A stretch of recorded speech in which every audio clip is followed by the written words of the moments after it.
This episode of Fuel for the Soul is powered by ASICS. Head over to asics.com and sign up for a one ASICS account. It's completely free, and when you sign up, you'll receive 10% off your first purchase. You'll also gain access to exclusive colorways on asics.com, free standard shipping, special birthday month discounts, and more.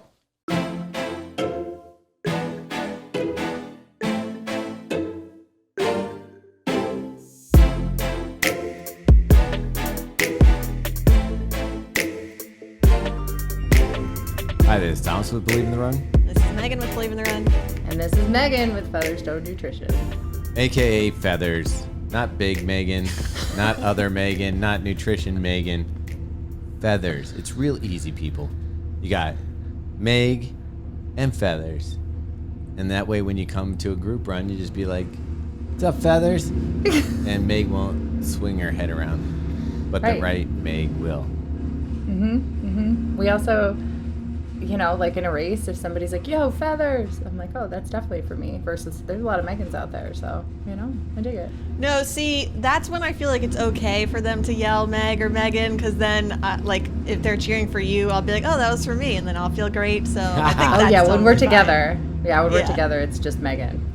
Yeah. Meg, the Megs. Plural. Yeah. All right, so you are listening to Fuel for the Soul, the podcast where we talk all things hydration and nutrition and how it affects performance. And we're going to dive into a bunch of listener questions today. But first, we have to talk about this, quote, new product from Morton. Did I say it right? Yeah. Morton. Could they just call it the bigger bag? The Mega Morton. Somebody was calling it the Mega Morton instead of it's almost, or the Venti. They could go the Starbucks route and give it a funky name, because it's just a bigger cup, isn't it? Yeah, that's exactly what it is. And they hyped it up like this new product was coming, and we all got kind of excited, and then we were like, oh, it's just a little more of what we already got. Yeah, I don't understand why they're not releasing the flavored the flavored drinks mix. But I don't know what I want from them, but I want them to give me something I didn't know I needed, and I haven't seen. I think yet. that's coming though. The flavored thing is coming. Oh, okay. The flavor? They're actually going to flavor something? Why do I feel like they're actually not going to do that? It sounds like an April Fool's joke. The drink mix. So your drink mix will get a flavor. Interesting. Yeah, but no, and I saw a dude who was like a regular guy, and he was stirring up his Morton Bicarb before he went for like a training run, and I'm like, all right, Kipchoge. All right, Kip. Yeah, we've got a question about that today, so we can talk about it. I don't know. I had a lot of questions like, should I try it? Should I buy it? Should I try it? Should I buy it? So I compared it to make sure I wasn't missing something, but it is. It's just literally more of what is already in the 100 gel.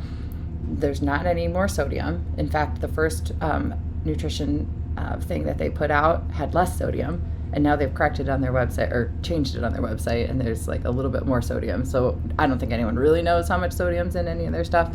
It's just a bigger gel. So it's 40 grams of carbs instead of 25 grams of carbs.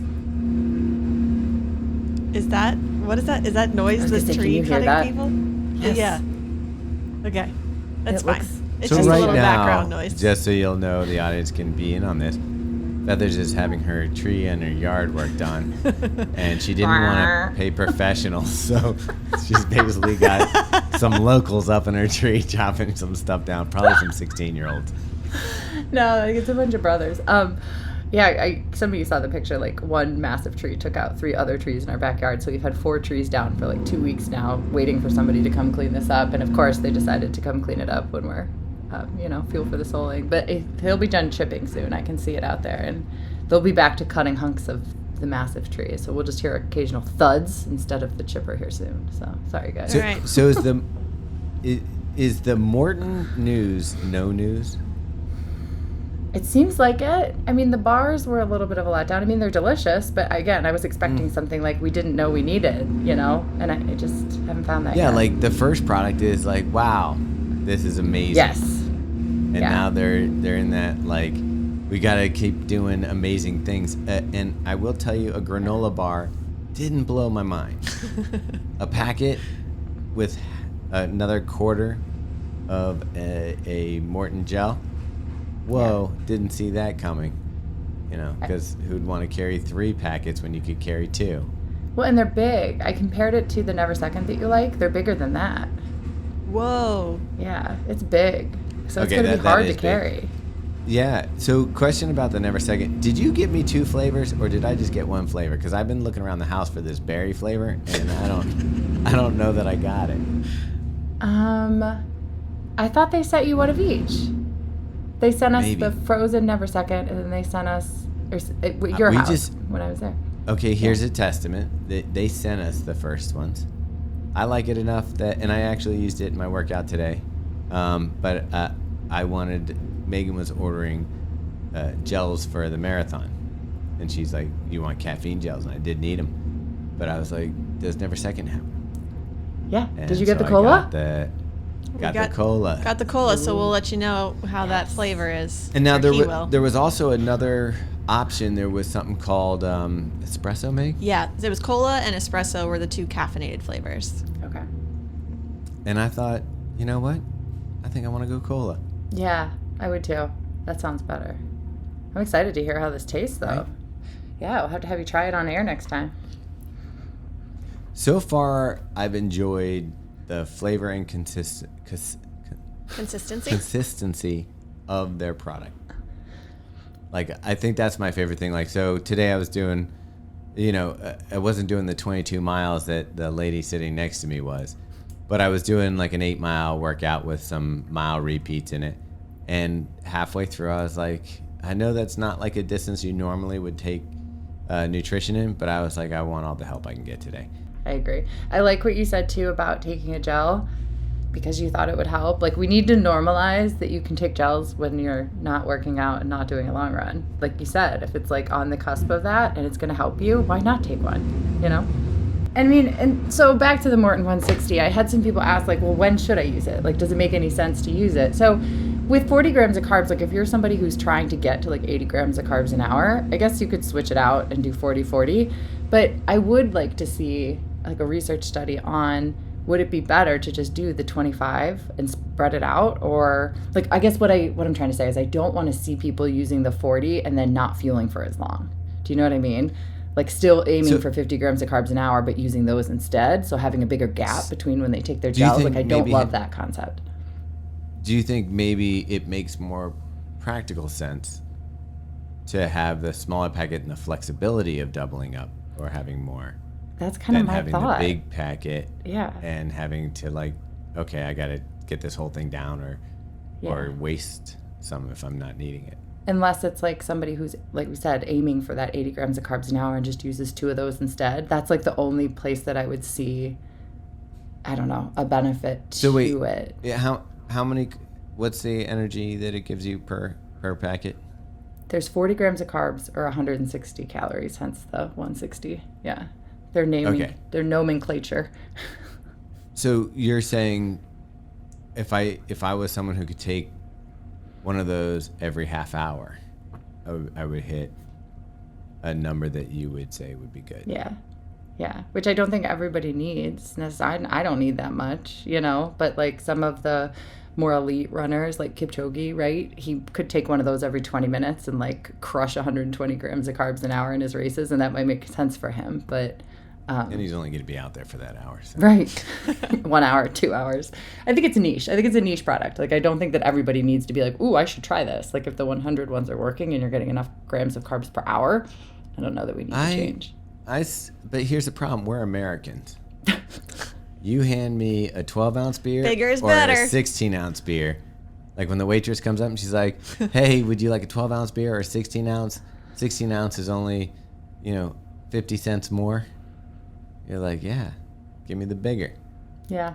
So Yeah. I could see people being like, you know what? I'm going to cram more Morton into my mouth.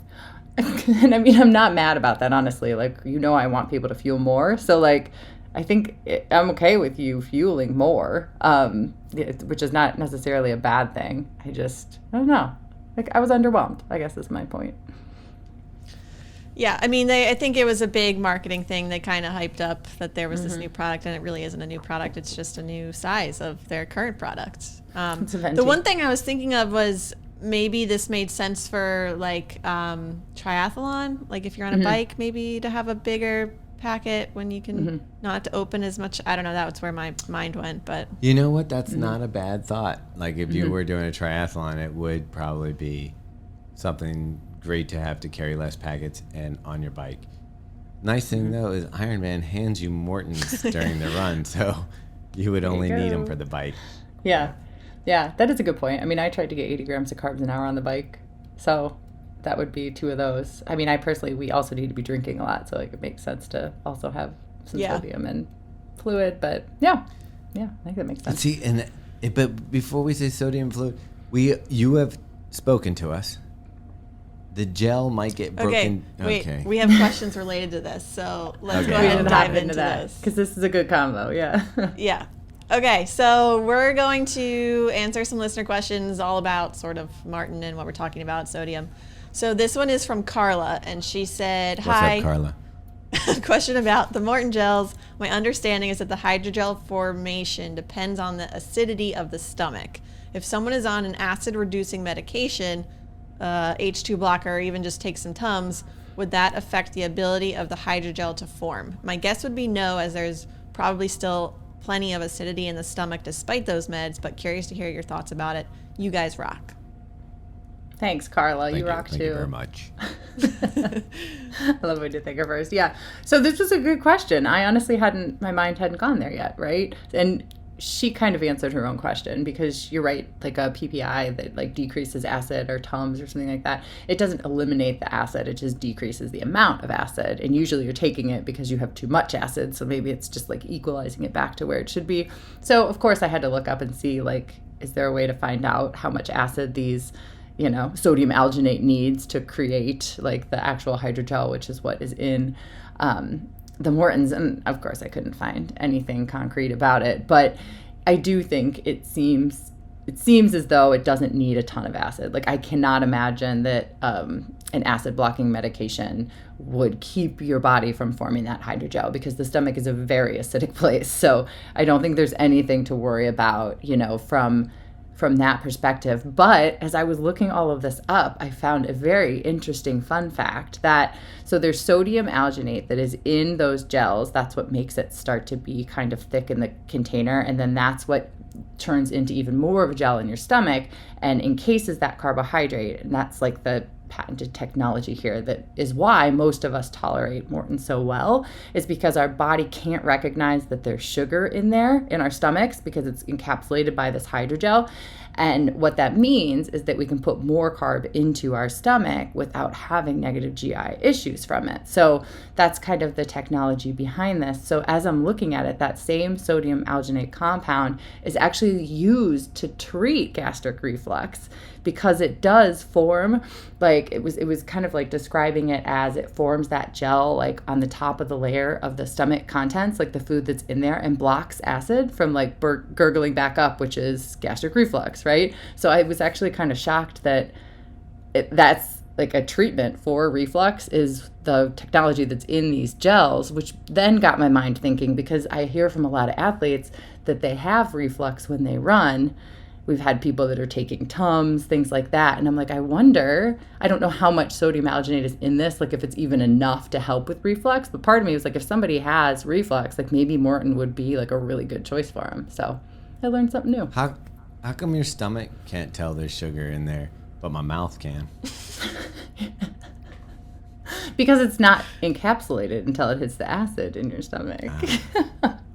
I still want to see like a non-funded research study that really looks at exactly what happens with a Morton in our stomach. Like, does that even actually happen? Like, you know what I mean? Like, what if we're all just being punked and it's just that we're paying $4 for a gel that still is the same? It works, so I'm not going to question it. So Same. I will It works great tell for you me, another thing. We just got off the phone. We just got off a video call with Adidas, and they have a new shoe coming out. It's $500. I don't think you can even say that. Why? Can you say that? It's off embargo tomorrow. Okay. Oh. So by the time this comes out, it's like old news. $500. Yeah, racing shoe for $500. You gonna It get is them? super light though. For a size 9, it's like 5 ounces. And you know people are going to pay for it, just like we pay for our $4 Mortons, you know? And now they're if like you want $6. It, you're going to get it. Yeah. All right, so Carla does not need to worry about taking Tums or PPIs or H2 blockers. It's not going to be a problem. Nope, not for my... If you think about it logically, if you took a Tums and then you couldn't digest food, that would be a problem. A lot of people are digesting food with a Tums in their stomach, so their stomach's still acidic enough to be breaking stuff down, including the Tums. See, I didn't even need to look up research. I could just have Thomas answer it, because you're right. That is a very logical statement. Very logical. Yeah, you got to go with it. Hey, your stomach's still working. That's amazing. Cool. Must still have some acid. All right, our next question is from Steven. He said, "Hi team, been a devout listener since my first marathon training block in 2021. Y'all have helped me to embrace carbs and electrolytes. Thank you. Question for y'all is using Morton and salt caps during a race. I've tried using Morton and Scratch, but that wasn't enough for me. I bonked, cramped, and had to walk after one of my best training blocks last winter. I plan to test alternating Morton and salt caps on my 20-miler before trying it in Chicago. Any hesitation or issues with the additional salt, electrolytes, and the salt caps mixing with Morton? Fine-tuned chemistry. Thanks. Peas and carrots." Bye. All right. Thanks for the peas and carrots, Steve. Hey, Steven, that sign-off was incredible. Yeah. So we kind of just brought it up again. This is the one that you were talking about for us to continue the conversation. Yeah. But it is also, we kind of covered it talking about Ben Johnson. So I kind of have an idea where it's going to go. But feathers break down the science. Yeah. So this is like the age-old question. Everybody wants to know why there isn't sodium in Morton. Can we take more sodium with Morton? Does it break the hydrogel? Because if you look up at studies, they can create like pellets, capsules, they called them worms, which basically it wasn't a real worm, right, of sodium alginate. And when they dropped it into a concentrated solution of sodium chloride, aka salt water, it dissolved, right? So we do know that in the presence of too much sodium, that sodium alginate will break down. But the question is, how much sodium, in addition to the acid in our stomach, in addition to the sodium alginate and the carbs, like actually breaks that down? And that's the answer. We actually don't know the answer to that question yet, right? We know that people have taken salt tabs with each Morton gel, so that would be 215 milligrams of sodium with their gel, and not had GI issues. We know that Ben Johnson puts 1,000 milligrams of sodium from an unflavored LMNT into his Morton 320, and he doesn't have GI issues. So we know that people are successful in adding sodium when they need more sodium than Morton can give them. But I don't know exactly what's happening with that hydrogel in there. So I always say it's like a trial and error, right? I haven't heard of anybody having negative effects from adding sodium to it, but does it compromise the actual hydrogel? Maybe, maybe not, right? Like a salt solution that you're dropping that immediately into is very different than dropping it into our stomach. You know, there's a lot more going on in there. There's other things happening. So I think the possibility is there, but I just don't think we know.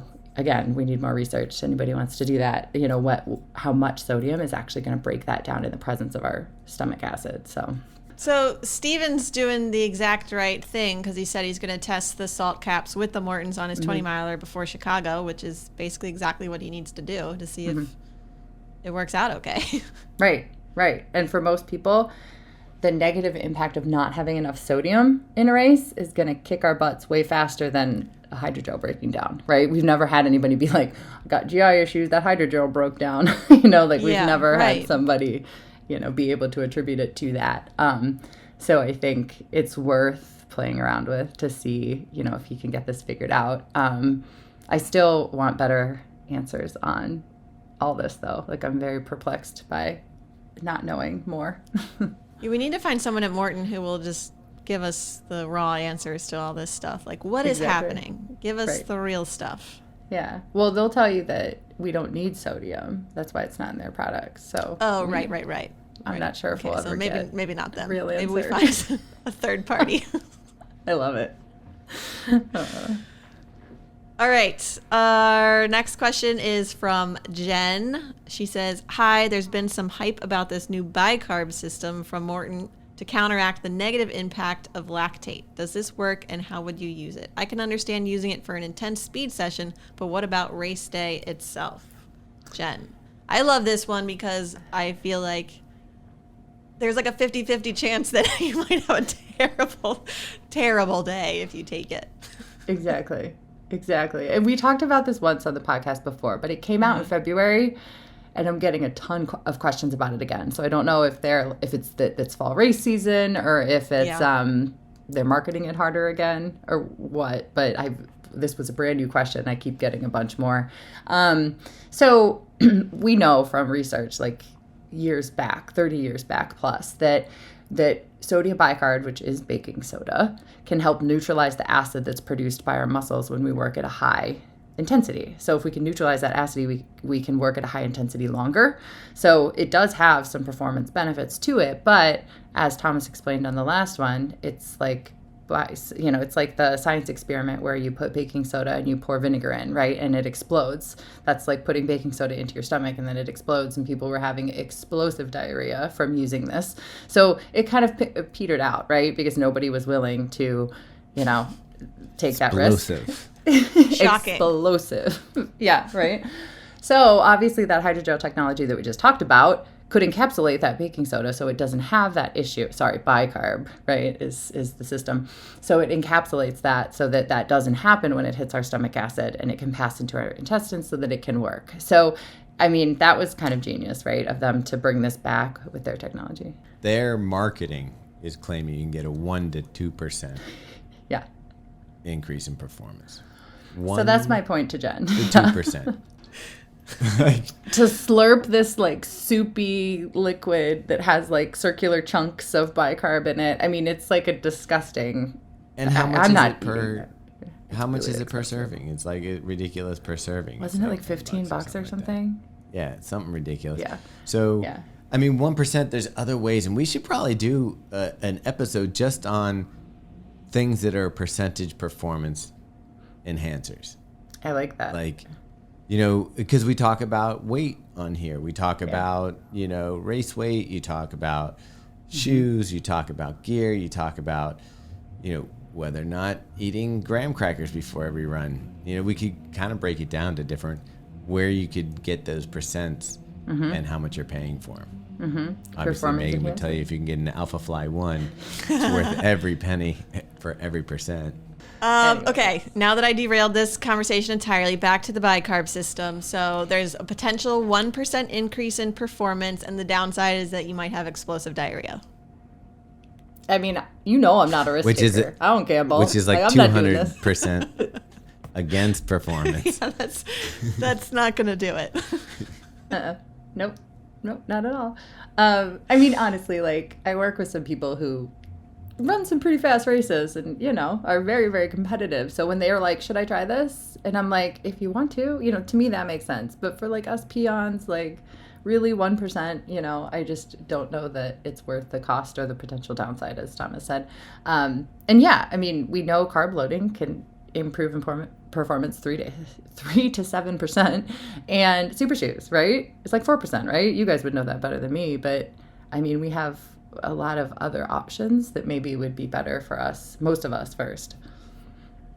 Yeah, I mean, I love the shoes because not only do they say they'll give you 4%, but when you look down at them, you're like, that's at least 10%. Zoom. Like when you line up at the race start and you're like, I got fast shoes on, it helps. All right, so bicarb, use that stuff at your own risk, people, or just skip it, maybe. Okay, our next question is from Patrick. I really like how he addressed us. He said, "Sup, playas." That's the only reason I picked it. Okay, sorry, I didn't mean to interrupt. I had to pick this. You're gonna have to read it again. I had to pick this because he said, "Sup, playas." I'm like, yep, we're talking about that one. All right. I do realize you just encouraged everybody to. I hope so. Okay. Yeah. It was so good. Okay, so Patrick says, "Sup, playas. I come from a weight training background and now follow more of the hybrid approach where I'm also running 40 plus miles a week along with my weight training. I still go off the old 1 gram of protein per body weight a day, as they say to do in the strength training world. Would you say that is still highly beneficial when training for a marathon or any other endurance event, or is it just a waste? P.S. for your next tour, come by the old Dirty H Houston. It's a lot hotter, better people, and much better food than Austin. And the running scene is very underrated. It's bigger than most think. Damn, he just destroyed Austin, Texas. Mm-hmm. Patrick, you had a phenomenal intro, a questionable outro. You are very much on our top of the list. I mean, I enjoyed the Houston when we went there. You guys ran the marathon. Or wait, you ran did the the half half with too, you. right? Mm-hmm. We both did the half, and Megan did the full. Yep. And I thought it was a cool town. Yeah, it was fun. Yeah. Yeah, we had fun. Yeah, it was kind of a ghost town on the weekend. Like, I guess Yeah. some cities just shut down. I have on the a feeling weekend. we don't know where to go. I think Because it was that not thing problem. was sprawling. What do you mean we were to go? We went to the best Mexican place and had like a buffet of whatever we wanted that after the was- race. That was phenomenal. That was good. But I'm saying So in good. general, in Houston, I feel like it's such a sprawling city that like there's probably plenty of different Houstons to visit. Good point. Anyways, back to his protein question after we Yes. talk all things carbs. So, back in the day, we used to think strength athletes needed so much protein and endurance athletes did not, mainly because of what we were doing, right? You're like building muscle mass, right? As a strength athlete, and as a runner, you're lean and running fast and not lifting a ton of weights, but back in the day. So we used to have very different protein recommendations for strength athletes and endurance training, but now it's pretty close. So like when we look at the newer research, we usually estimate that runners need about 1.7 grams per kilogram of protein and strength athletes need like 1.5 to 2. So we're like right in the middle of the recommendations compared to a strength athlete. So honestly, play a Patrick over here probably can keep with his protein needs as is. The only thing that I question is he was talking about eating a gram of protein per pound of body weight, I think. Oh, he doesn't say pound. I don't know. I'm wondering. Oh, yeah, he said 1 gram of protein per body weight a day. So he's probably talking pounds because we're in America. Yeah. But Yeah, it's got to be. Otherwise, you have one body and it would be 1 gram of protein, which seems light. I think it would be hard to get only 1 gram of protein. yeah. Oh, yeah. That would be like impossible because even bread has protein in it. Like a bagel has like 7 or 8 grams of protein. Yeah. So he's probably getting more protein than he needs if that's what he's doing overall, which might not be a problem, right? We've talked a lot on here about like timing of protein and making sure that it's not just the daily value, but that we're getting enough at each meal. We're spreading it out very evenly since we can't store protein in our body. But sometimes I see people making the transition that Patrick is making, where it sounds like he's still weightlifting, but he's obviously running a lot too. And if we're still eating that much protein, sometimes it displaces the carbs we need to be able to run, 40 miles a week, 40 plus miles a week. Mm-hmm. Like that's a lot of miles for a bigger body. Like he's torching carbs, right? So that would be the biggest thing there is I would make sure that it's not displacing the other things that he needs. And 1 gram of protein per pound of body weight might be too much for anybody, no matter if we're strength or endurance. But I guess like the message here is our protein needs as endurance athletes are almost as high as strength athletes. So if we're doing both, like more isn't always better. We probably just need to make sure the timing is good at meals. Do you think it's harder to convince someone like Patrick, who comes from the weight training world, to take in more carbs than the average human? Probably.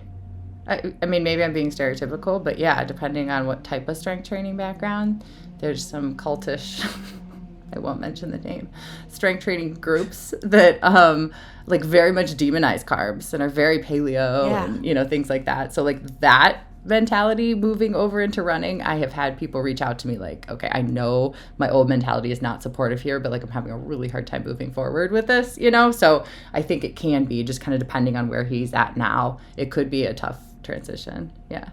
Who was the trainer that you're talking about? Trainer, not one in particular. No, come on. We're talking about CrossFit. Let's be real. True. Okay, and I can say that because my brother is super into, and my sister-in-law, they're super into CrossFit, and for a while I felt like they were very anti-carb until I convinced them otherwise through you. So Yeah. Are they still super into CrossFit? Kind of. I I think once you're in CrossFit, you never leave. Like there's a part of you that forever has that. Okay. Yeah, it's in your soul. It's like you were branded. Okay, let's move on to our next question. This next question is from Shannon. She said, "Hi, Megan, and Thomas. I have a question that is somewhat nutrition related. What is your advice on donating blood? Is there a good time between training blocks or even during a training block that you would say it's okay to donate blood? I took some time off from extensive training, but then ran the Dopey Challenge in January of 2023. I had been donating blood frequently and tried donating blood early in training only to discover I was iron deficient. Sort of a good thing since running was sucking, and that was why. Now I wonder if and when to donate if I'm going to run long races more frequently. I'm signed up for the Dopey in 2024 and really want to get back to Boston, was there in 2018, or make it to the New York Marathon someday. Thanks for all that you do. Your fueling and specifically your sodium advice saved my running. I was getting migraines and vomiting after every long run until I researched and found your podcast. Thanks, Shannon." You know who's like that? That's Robbie. I know. He's Who's probably convinced same that thing. it's not dehydration, but it 1,000% is. Also, additionally, we just donated lots of blood. Oh my Like, God. I can't Inside tell Tracker. you, when we went to the Inside Tracker. So much No, blood. I don't know this. I think the Our, technician. What do you call the person? Is it a technician? I'll just call it technician. Or phlebotomist. She was mistaken as to how many vials that we needed to give, because I do this every 3 months. We go there. We know that they take 4 to 5 of the vials. Dude, I think she took 15. I think she did. I think there was 12 I counted. And I was like, Oh my I was God. getting woozy because she was doing stuff with her other hand. So when she was holding like the tube that was sucking blood out, she was like going into a drawer with the other hand. She's like shaking my arm, which I could feel the needle, and then I was like losing my mind. All to find out that my iron levels are fine. Yeah. Yeah, champions, both of you. I dig it. So I wanted to answer this question. It's been in our questions for a little bit now, but again, there's been so many people asking me and DMing me about should they donate blood, and I'm like, well, clearly people have questions about this, so I think we should probably talk about it. And I mean, I think we need to be cautious here, and I pause when I say that because I know how important it is to donate blood if we are able to donate blood, but there is absolutely a performance consequence of donating blood. So we need to be really smart about this, really, really smart about this. So if we take a step back and look at what it is, so they're taking 500 mLs of blood from us, which is a decent amount. That's about a pint. We have 10 pints of blood. So we still have a lot left, but I mean, a tenth. That's of a what lot, but that's a lot. Meg, that's like, you know those milk cartons? Yeah. That's It's a lot. the whole thing of one of those. Right. How much is in those little vials we gave to Inside Tracker? I figured this Maybe. out because I was freaked out the first time I did Inside Tracker because I think she took like 10. It was more the first time than when I got it the subsequent times. So I feel like maybe some technicians just don't know how to do it. But I researched it because I was like, oh my gosh, I think there's only 2 mLs of blood per tube, up to 4. So if you do the math, it's not too much. It just looks like a lot. Yeah. Okay. Yeah. Yeah, but I'm trying to compare it to a pint. That's 500. Well, so that would only be 20 to 40 mLs of blood versus 500. Yeah. Inside So Tracker so versus- donating is a lot more. Yes, it's a ton. Yeah. So, of course, then I'm looking like how long does it take to regenerate this blood? Like how long would there be performance consequences to help her figure out, like if I do want to donate, like when would I need to do it in order for it not to impact performance, both training wise and on race day. So it looks like it takes about 2 weeks to regenerate the blood volume that you lost, but it takes 4 to 6 weeks to regenerate those red blood cells, which is when we would see performance return to normal, right? So I think it could take 6 weeks post-donation for somebody that eats adequate iron in their diet.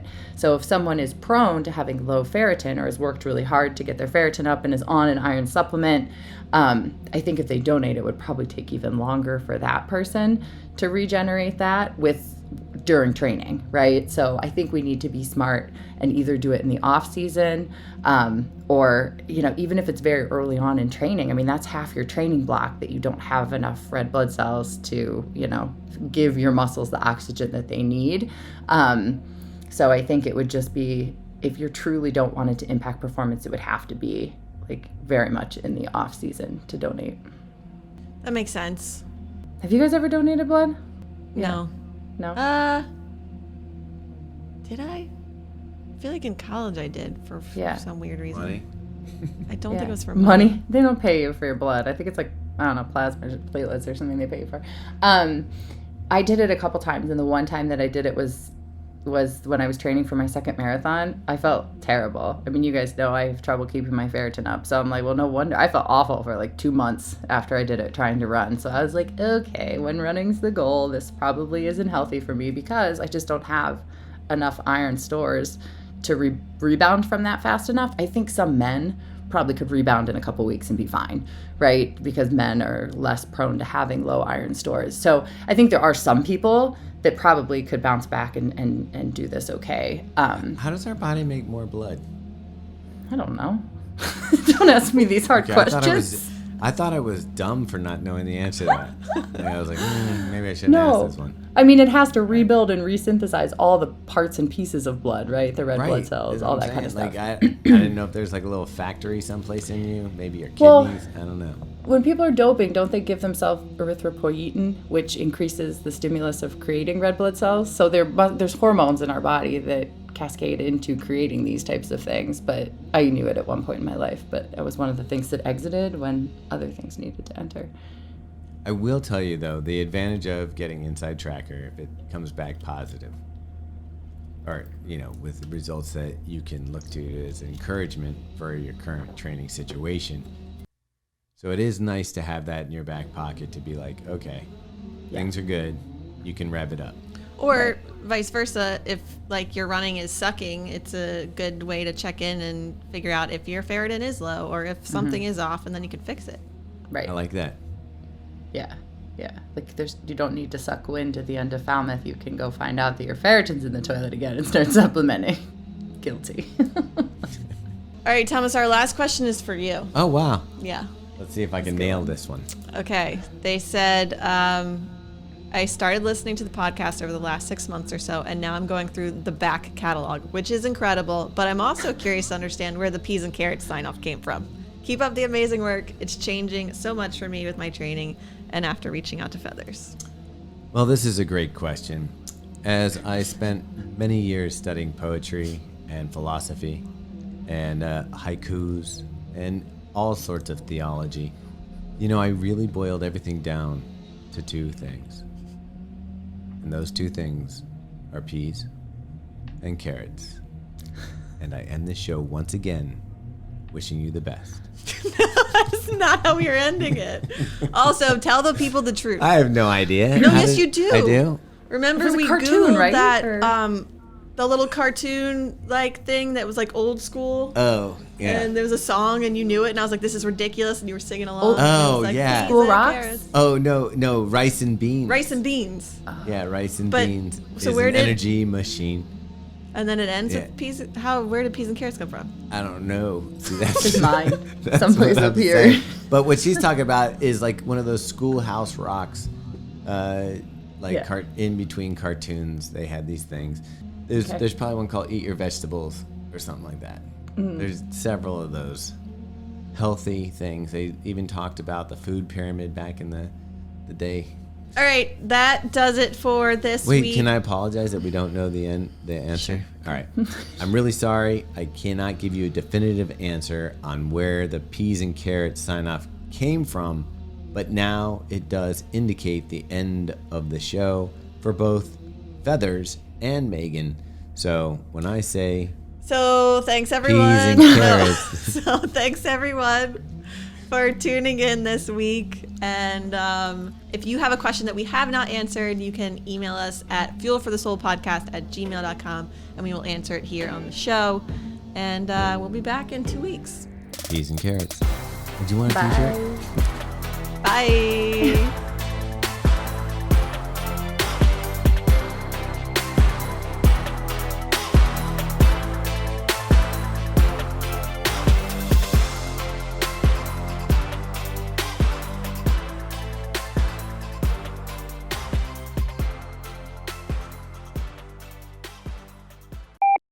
It's me. It's not you. It's me. Yeah. What did you want to say? Okay, you got to edit this out. Well, duh. Like, did you work out yet? Or are you just getting there? Did you pour some water in your there's head? 2 box jumping motherfuckers, and then you got these. After like 17 vodka sodas too. It's pretty good. Even better. Yeah, you don't mess with that.